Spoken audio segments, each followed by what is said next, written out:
empezar con la presentación del libro Debemos de ser muy buenos, Antología de la Generación 81. Nos acompaña aquí adelante en lo que pasa nuestra fila de honor el doctor Omar Alejandro Insunza Quintana, que es director general de la Escuela Fundación Miguel Quesada.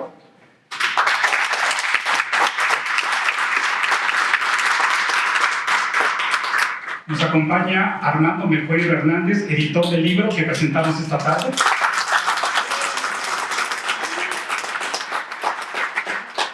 Felipe de Jesús Elizondo Orihuela, coordinador y colaborador.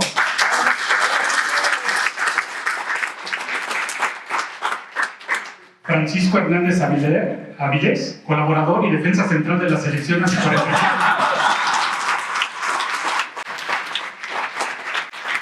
Y vamos a empezar con la presentación y le damos la palabra al doctor Omar Alejandro Insunza, director general de la Escuela Fundación Miguel Quesada, que nos va a dedicar unas palabras. Esta es su escuela, siempre va a ser su escuela y siempre va a estar abierta para ustedes. La fundación es lo que es gracias a las personas que han atravesado las puertas de la fundación, que han estado de la mano de la fundación creciendo, desarrollándose. Y bueno, de verdad es un gusto poderlos tener aquí. Les damos la bienvenida de nuevo, porque esta es su casa, regresan a esta su casa.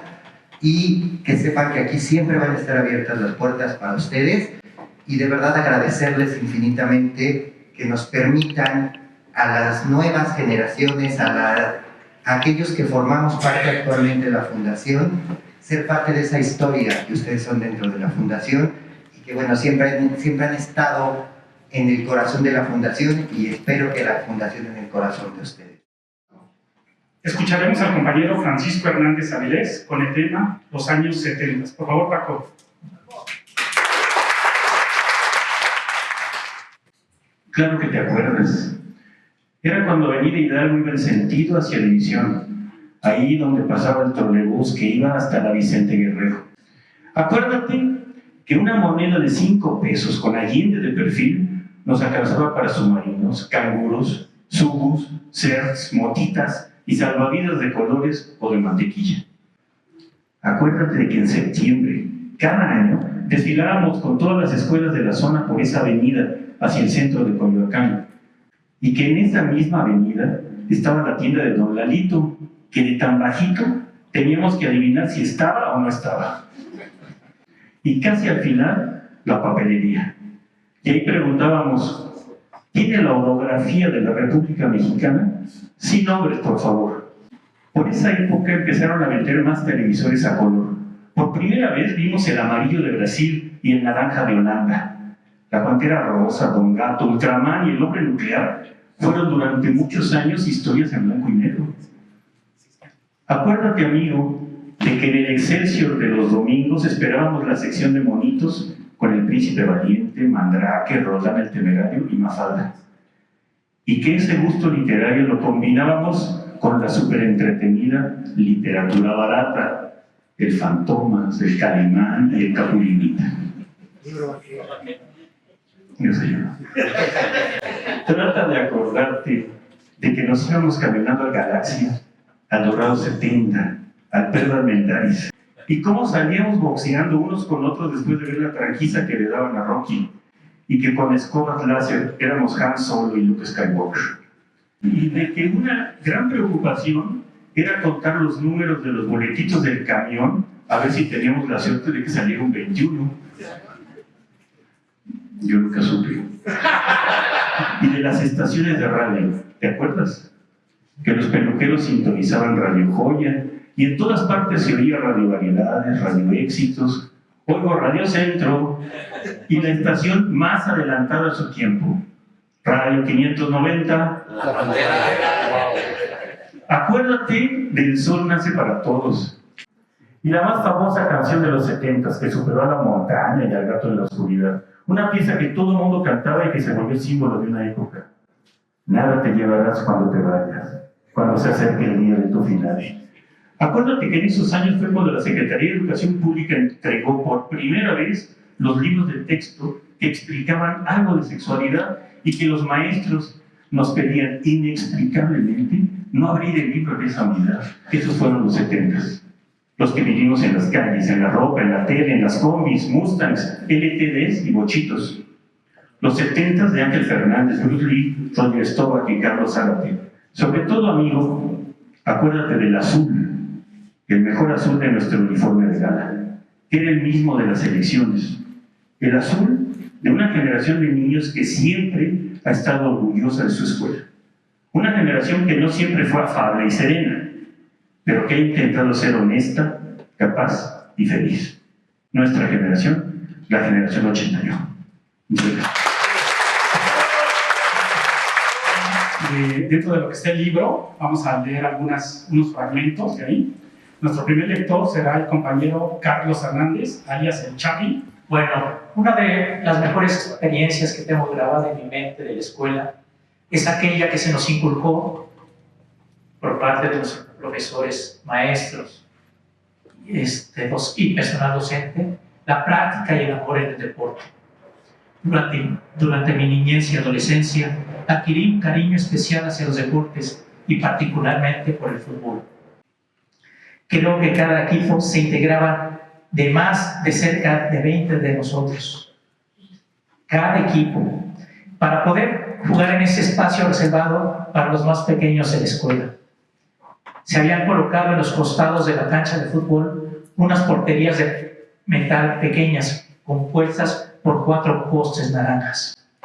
A esa edad, de 5 a 6 años, haber estado ahí donde los gritos, las risas, el sudor de todos nosotros eran los testigos de esos grandes encuentros de fútbol.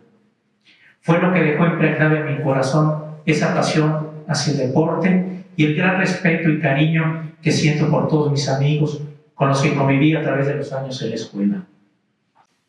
También recuerdo que era todo un ritual determinar cada equipo. Para escoger a los jugadores era indispensable contar con un portero confiable. Y en ese entonces nos peleábamos por nuestro gran amigo Chucho, a la edad de 5 o 6 años. Pero que al pasar de los años dejó ese puesto. Creo que por haber chocado con un póster de una portería, largué el partido. La estrategia de elegir un buen portero nos daba el 50% de ganar el partido. Y eso era excelente a esa edad.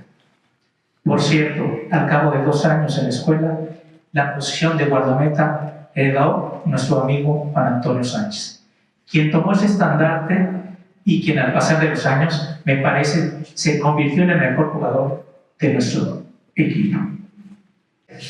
Esos intensos encuentros de fútbol, después una vez que regresábamos a clases en preprimaria, ya sea con Miss Aurora o Miss Flor, terminábamos llenos de lodo, con zapatos y pantalones rotos, golpeados e inclusive algunas veces llorando.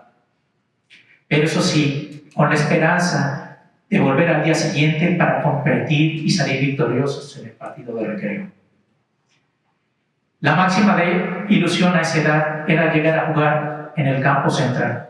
Y sí, al pasar de los años pudimos divertirnos a lo largo del campo de la entrada, luego en las canchas de los desayunos, en el campo de Silveria y hasta por fin logramos cumplir nuestro sueño, jugar en el campo central. Agradezco a todos mis compañeros de generación por su amistad y por todos esos años de convivio. Gracias y un abrazo fraterno.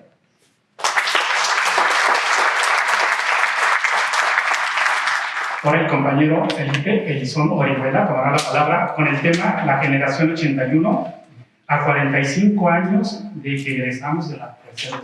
Gracias por el tiempo de estar aquí con nosotros. Realmente esto creo que refleja justo parte de lo que me toca ahorita hablar.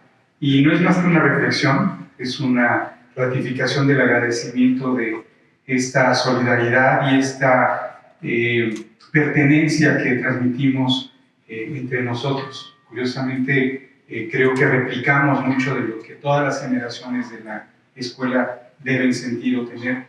Y pues bueno, yo tratando de preparar el tema de hoy o mi intervención, decía cómo puedo transmitir esto que sentimos, que es muy común en nuestra generación, en el grupo de amigos. Y creo que es un reflejo de algo que debemos ser muy conscientes.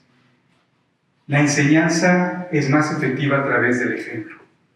Y ese ejemplo lo tenemos justo en los fundadores de la Fundación. Todos estos principios de solidaridad, de apoyo, de fraternidad y de un sinnúmero de acciones aparejadas al amor, como se dijo al principio, creo que son reflejo de lo que hoy vivimos a 60 años de vida, 45 años de haber salido de la secundaria. Nos hemos reencontrado, algunos compañeros tenían desde que salimos de secundaria de no volver a vernos, y curiosamente hubo una de las reuniones que logramos conjuntar el año pasado, y se encontraron dos compañeros que era, en la memoria de todos, la pareja más rival que podía haber. Sin embargo, cuando llegaron ambos a esta reunión el año pasado, todo el mundo estaba a la expectativa. ¿Qué va a pasar? ¿Qué va a pasar? Sorpresa, ninguno de los dos se acordaba del tema. El abrazo que se dieron a volverse a ver fue profundo y de cariño. Y es eso lo que hay aquí. Realmente esta generación refleja mucho de lo que estoy seguro que todas las generaciones que están o que han pasado por esta escuela pueden replicar. Y en alguno de los capítulos que encuentren en el libro hay uno que se llama Legado FMP, de la auditoría de su servidor. Y algo de lo que ahí trato de plasmar es ese agradecimiento porque alguien en algún momento de lucidez, en algún momento de entrega al Señor, dijo: voy a dejar un legado para generaciones futuras. Y creo que todos y cada uno de nosotros, fuera de la Fundación, en nuestro ámbito personal, logramos transmitir un poco o mucho de eso que recibimos. Solidaridad, honestidad, fraternidad. Realmente podría ampliarme muchísimo más en detalles, pero mucho de lo que quiero transmitir ahora es ese agradecimiento a todos porque todos son parte de lo que hoy soy y espero también ser un apoyo para ustedes en lo que necesiten, que podamos estar necesitando, porque todos estamos así, requiriendo de alguien al lado y empujándonos. Gracias a todos. A continuación escucharemos al compañero Jesús González Rodríguez, alias Chucho, con el fragmento del texto Ahí hemos estado siempre, escrito por Carlos Muñoz Villarreal. Por favor, Chucho. El texto se llama Ahí hemos estado siempre.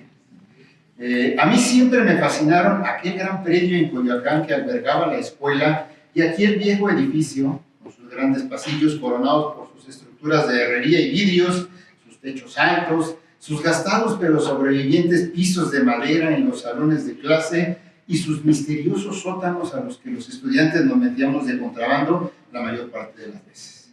Todo tenía para mí un sabor a historia y misterio que me atraía mucho.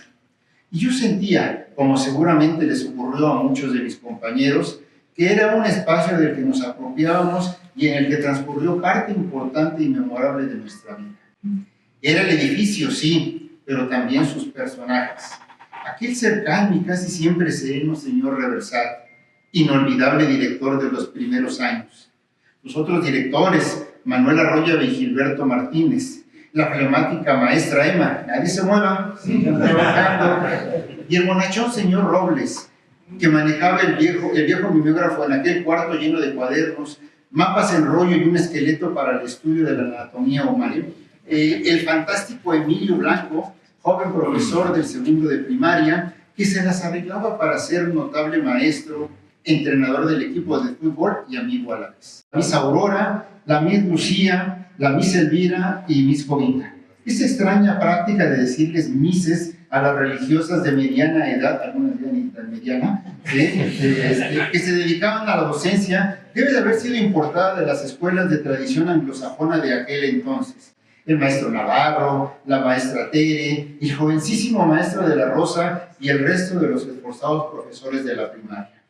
Chimino, don José, don Vicente y el señor Calaco, conserjes y jardineros que mantenían el uso diario del sombrero y sus modales campiranos. ¿Sí? Regresando aquí, don José Muñoz y Alfonso Sanabria, inolvidables profesores de edad mayor de lo cual sus propios sobrenombres ampliamente utilizados entre los alumnos irreverentemente, ¿sí?, hacían mofa, que lograban siempre mantener la calma y hasta la sonrisa frente a grupos de 50 adolescentes desbocados de secundaria, ¿no? Los profesores de mediana edad que se habían convertido en parte del activo de la escuela, Roberto Rodríguez de biología y los demás que hiciera falta, José Luis Preiser de dibujo o Jesús Salgado de civismo, nuestros jóvenes profesores, ahora ya no están tanto, de secundaria como José Antonio Rojas, el Trivi, le decíamos con afecto, Aniceto Ramírez, Miguel Gallardo, Andrés Valderas o Adriano Martínez, ¿sí?, que abarcaba todos los campos de conocimiento. En muchos casos, nuestra escuela era no solo escenario de incontables horas de clase, lecciones aprendidas de los contenidos que eran parte de los programas oficiales de estudios y algunas otras actividades extra que la tradición de la escuela o el sistema lasallista adicionaba. Las inauguraciones deportivas que nos hacían sentir orgullosos atletas por una vez al año, los festivales de 10 de mayo con sus tablas gimnásticas que seguramente hacían muy felices a nuestras pacientes madres que lo seguían desde las tribunas del campo central. Bueno, ahora sí, el artífice de este libro, Armando Mejueiro, es el editor del libro, nos va a explicar de la realización de este libro. Se llama Debemos ser muy buenos. El origen de la idea empezó en una de las reuniones en septiembre del 2019. Estábamos en un salón del departamento de la mamá de Jorge Uriarte, y ahí obviamente, como siempre, y como decía Chucho, pues contando las anécdotas de siempre, y uno dice, bueno, pues si esto pudiéramos cristalizarlo en un escrito, pues sería mucho mejor. Y se abrí el hocico y dije, oh, pues sería bueno un libro, bla, bla, bla, y así. Primero el título, Debemos ser muy buenos, es el primer verso del himno de la fundación. La idea, aunque no se acuerda Carlos, fue de él. Él me dijo, oh, debería ser, ya titularse Debemos ser muy buenos. Ah, pues sí, y cuando lo comenté con Carlos me dice, ah, qué buen título, que la fregada. Le digo, pues sí, tú sugeriste. Pero yo no sé si ya sea cuestión, ya tiene los 60 años, principios de Alzheimer. En el libro está una publicación de todo el himno, ahí lo podrán ver, empezando con este primer verso, debemos ser muy buenos, que además se presta para toda la idea de formación que hemos tenido y que han comentado mis compañeros que me han antecedido. Y está dividido en tres partes fundamentalmente, que son los relatos y experiencias, que son anécdotas, reflexiones. La segunda parte está integrada, y es una buena parte, de las reseñas que Chava fue elaborando a partir. Tenemos documentadas reuniones desde el 2005, y cuando digo documentadas, pues así con fotografías. Entonces ahí la primera parte es más bien escrita, la segunda parte ya es parte escrita con las reseñas y fotografías, y la última parte es una miscelánea en la que independientemente recibí algunas colaboraciones que no eran propiamente de los compañeros de la generación. Ahí hay un escrito también muy interesante y muy bonito de Betty, el camino desde la perspectiva de una mamá. Y bueno, finalmente el sentido del libro para mí es el siguiente. Este libro colectivo pretende ser un homenaje, un reconocimiento y un esfuerzo por mantener en nuestra conciencia el recuerdo de 10 años de una formación escolar compartida en la que se reflejan las dos tradiciones educativas que nos conformaron: la visión de la Fundación Mier y Pesado, de la que ya se ha hablado, y la visión lasallista. Así, un libro que funciona de reencuentro y reflexión sobre nuestra propia formación escolar, también es detonante de reencuentros y reflexiones con compañeros de otras generaciones y con la comunidad escolar de aquí, de la Fundación, como este momento que estamos compartiendo. Muchas gracias. Como recordarán, los sábados a las 7 de la mañana nos exigían ir a educación física. Por buena suerte, en esa ocasión nos dijeron que íbamos a jugar fútbol en el campo de atrás de la Ciber. A los futboleros nos encantó la idea. Sin embargo, ese día hacía un frío tremendo y además estaba lloviendo. Ya estaban conformados los equipos y recuerdo que los contrincantes habían completado los 11 jugadores desde temprano, mientras que nosotros solo éramos 8, por lo que íbamos perdiendo, no sé si 3 o 4-0. En eso, vi a lo lejos a mi compadre Jorge Uriarte, con un paso lento de tortuga. Jorge, apúrate, somos 8 contra 11 y vamos perdiendo. Mi compadre termina de quitarse la chamarra y entra al campo. No tenía ni 10 segundos de estar en la cancha cuando un balonazo le ataca la jeta y lo tumba. Nos acercábamos todos a ver cómo estaba Jorge tumbado en el césped, húmedo y helado, solo pudo murmurar: ya ve, chaval, por eso no quería entrar.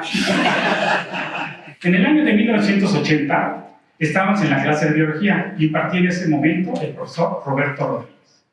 Para la práctica de laboratorio se necesitaba abrir un conejo. Él llevaría a cabo la operación, por lo que el alumno que comprara y llevara el conejo sacaría 10.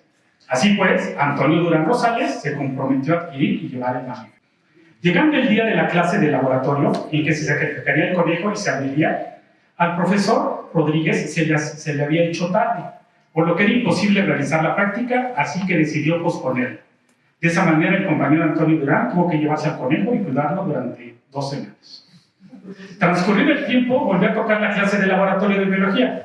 Ahora sí, el profesor procede a sacrificar el conejo con la asistencia de Antonio Durán.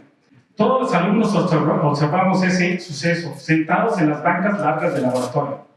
Todos con nuestras batas blancas, vemos cómo el profesor intenta asfixiar al conejo. El animal instintivamente lucha por su vida. En ese momento se empiezan a escuchar sollozos. El profesor voltea ayer a Antonio Durán y sorprendido le pregunta: ¿qué le pasa, joven? El compungido Antonio Durán contesta en llanto: mi conejo me está matando. Ya hasta le había puesto nombre. Todos los alumnos del grupo con las batas blancas exhibimos una gran risa por el show que estábamos mirando. La cara del profesor, la tristeza y llanto de Durán y el conejo batallando. Pero no todo acabó ahí. En efecto, el animal se había sacrificado. Y así fue como pudimos apreciar en vivo el funcionamiento del corazón y de los pulmones. Ya pasados algunos segundos, el profesor con unas tijeras cortó las arterias del corazón y el conejo finalmente murió. Lo bueno es que nuestro compañero Antonio Durán ya había salido del salón, si no me imagino el sufrimiento y trauma que hubiera quedado. Ahora vamos a escuchar al compañero Carlos Muñoz Villarreal con un mensaje final de la generación. Por favor, Carlos. Creo que mucho de lo que nos deja como generación y nos define como generación tiene que ver, sí, con esa sólida formación académica que tuvimos y de la cual hasta la fecha varios de nosotros nos seguimos beneficiando. También con esa formación humana, de actitudes, de valores, que creo que es también una parte importante, sello de la Escuela Muy Pesado. Y también, por supuesto, ese sentido de identidad, de compañerismo, de grupo, que creo que nos define, nos gusta, nos sigue convocando y nos ha permitido tener una, pues hacer de este grupo de activos compañeros realmente un grupo de camaradas de la vida y un vínculo que perdura. Muchos de nosotros llegamos ahí siendo unos escuincles de peinado relamido y salimos cuando nuestra adolescencia iba ya pasando y nos íbamos convirtiendo en jóvenes adultos. Cuando terminamos la secundaria, la mayoría de nosotros se alegraba ya de buscar nuevos aires o se inmiscuyó rápidamente con lo que nuestras nuevas actividades nos ofrecían.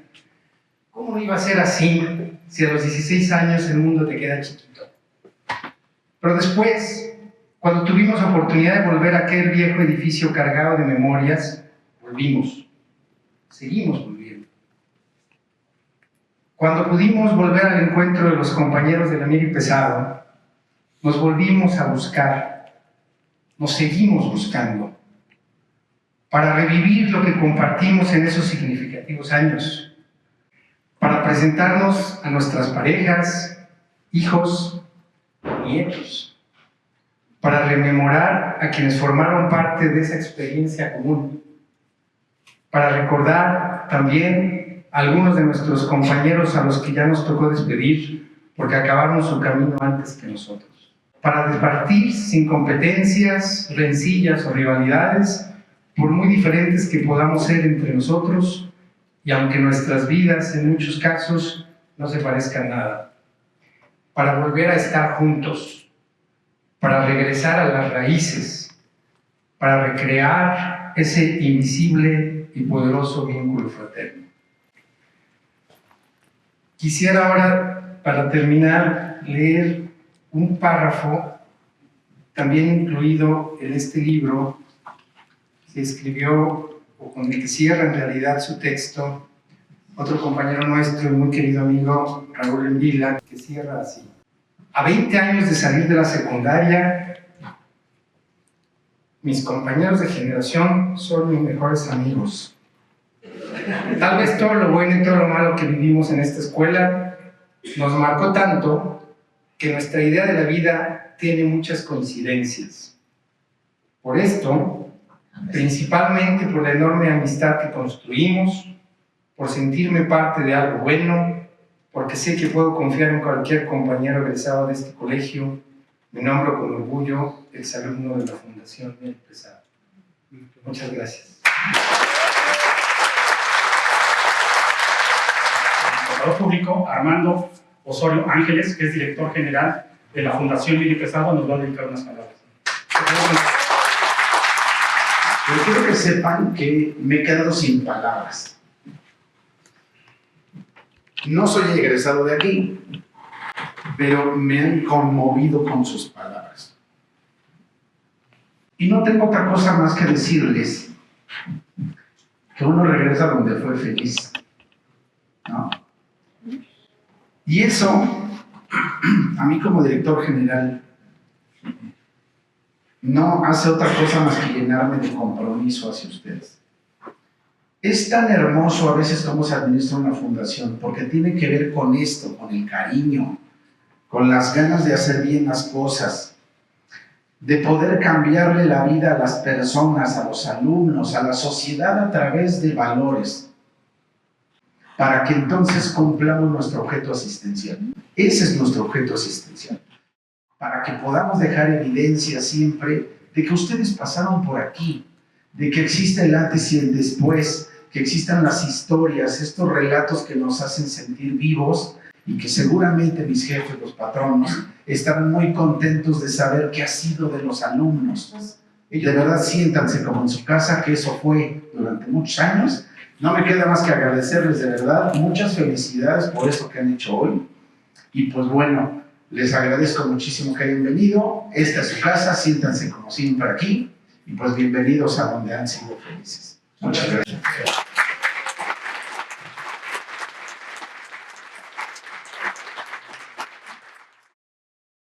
Debemos ser muy buenos, mejores cada día, con gusto y alegría, afables y serenos. Bien y pesado era lo sublime, redime y salva sin distinción. A los ancianos ofrece asilo, a los enfermos curación, al niño y joven brinda la ciencia, conciencia forma en bien y virtud, les da sosiego, bullicio sano, amor, consuelo, vida y salud. 1, 2, 3, chiquitibuna la bim bomba, chiquitibuna la bim bomba, para Dios.